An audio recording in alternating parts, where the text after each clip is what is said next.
अस्सलाम वालेकुम। माजी की हाल है? ठीक हो? सेहत ठीक है? काम शाम ठीक है? ਕੰਮ ਬਸ ਹੁਣ ਏਦਾਂ ਹੀ ਆ ਕੰਮ ਠੰਡਾ ਵੱਡਾ ਵਾ ਕਿਰਾਏ ਵੀ ਬਿੱਲ ਕਿਤੇ ਹਰ ਚੀਜ਼ ਹੋਈ ਟੈਨਸ਼ਨਾਂ ਚੱਕੋ ਭਾਈ ਨਾਲ ਵੀ ਕਰਦੀ ਭਾਈ ਮੈਂ ਕਹਿੰਦੇ ਕਿਰਾਇਆ ਵੀ ਸਿਰ ਤੇ ਆ ਬਿੱਲ ਵੀ ਸਿਰ ਤੇ ਇਧਰ ਕੰਮ ਵੀ ਨਹੀਂ ਹੈ ਮਾਲ ਵੀ ਨਹੀਂ ਪਾ ਸਕਦੀ ਵੀ ਨਹੀਂ ਹੈ ਜਿਹੜਾ ਹੁੰਦਾ ਘਰ ਖਰਚਾ ਹੋ ਜਾਂਦਾ ਹਾਂਡੀ ਦੀ ਗੱਲ ਆ ਤੇਰੇ ਕੋਲ ਜਿਹੜੇ ਵਰਤ ਉਸ ਮੁੰਡੇ ਨੇ ਦੇਖ ਲਾਇਆ ਵਾ ਕਿ ਹਾਂਡੀ ਬਣਾ ਲਿਆ ਘਰ ਦੇ 150 ਰੁਪਇਆ ओए हो तो राशन उसे नहीं आनी। ਬਹੁਤ ਢੇਰ ਪਰੇਸ਼ਾਨ ਹੋਏ अल्लाह पाक ਤੁਹਾਡੀਆਂ ਪਰੇਸ਼ਾਨੀਆਂ ਦੂਰ ਕਰੇ। ਅੱਜ ਮੇਰਾ ਜਿਹੜੇ ਮਾਈਂਡ ਚ ਆਇਆ ਮੈਂ ਕਿਹਾ ਜੰਮਾ ਰਾਗੋ ਮੈਂ ਜਾਵਾਂ ਉਹਨਾਂ ਨੂੰ ਛਤਰੀ ਦੇ ਕੇ ਆਵਾਂ। ਅਕਸਰ ਨਾ ਇੱਥੇ ਧੁੱਪ ਆ ਜਾਂਦੀ ਹੈਗੀ ਆ।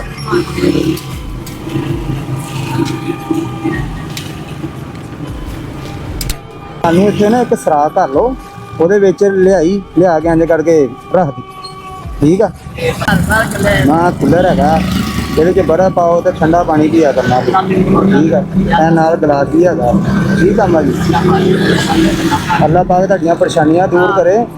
ਅੱਜ ਮੇਰੇ ਦਿਲ ਚ ਆਇਆ ਤੇ ਅੱਲਾਹ ਪਾਕ ਇਹਨੂੰ ਵੀ ਕਾਮਯਾਬੀ عطا ਫਰਮਾਵੇ। ਹਾਂ ਐ ਹੁਣ ਨਾ ਜਿਹੜਾ ਤੁਸੀਂ ਇੱਥੇ ਛਾਵੇਂ ਜਦੋਂ ਸੂਰਜ ਆਂਦਾ ਨਾ ਇੱਧਰ ਨੂੰ ਤੇ ਉਦੋਂ ਤੁਹਾਨੂੰ ਸਿੱਧੀ ਧੁੱਪ ਆਉਂਦੀ ਆ ਨਾ। ਕਈ ਭਾਈ ਕਹੇ ਕਿ ਬਾਜੀ ਤੇ ਬਿਮਾਰ ਹੋ ਜਾਣਾ ਵਾ ਮੈਂ ਭਾਈ ਨੂੰ ਕੀ ਕਰਾਂ ਮਜਬੂਰੀ ਆ ਗਰਮੀ ਆ ਗਈ ਬਹੁਤ ਜ਼ਿਆਦਾ ਗਰਮੀ। ਮੈਨੂੰ ਪਤਾ ਹੈ ਨਾ ਰੋਡ ਤੇ ਫਿਰੀ ਦਾ ਸਾਰਾ ਦਿਨ ਤੇ ਅੰਮਾ ਜੀ ਇਹ ਤੇ ਨਹੀਂ ਕੰਮ ਠੀਕ ਹੈਗਾ ਤੁਸੀਂ ਧੁੱਪੇ ਬੈਠੇ ਰਹਿੰਦੇ। ਬੇਟਾ ਮਜਬੂਰੀ ਹੈ ਅੱਜ ਮੈਂ ਬੜੀ ਦੂਰੋਂ ਆਇਆ ਸਪੈਸ਼ਲ ਤੁਹਾਡੇ ਵਾਸਤੇ। ਮੇਰੇ ਮਾਈਂਡ 'ਚ ਸੀਗਾ ਮੈਂ ਕਿਹਾ ਜੰਮਾ ਕੋ ਜਾਣਾ ਲਾਜ਼ਮੀ ਉਹ ਧੁੱਪੇ ਰਹਿੰਦੇ ਆ।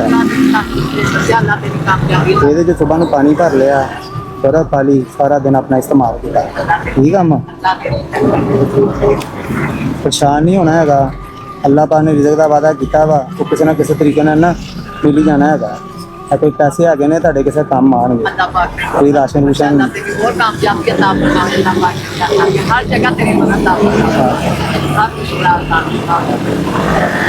चलो इंशाल्लाह जे कोई मजीद होया करे तो भी इंशाल्लाह करया करांगे। ठीक है अम्मा जी ठीक है जी अल्लाह दे वाले अल्लाह पाक दा रिज़्क च बरकत पावे।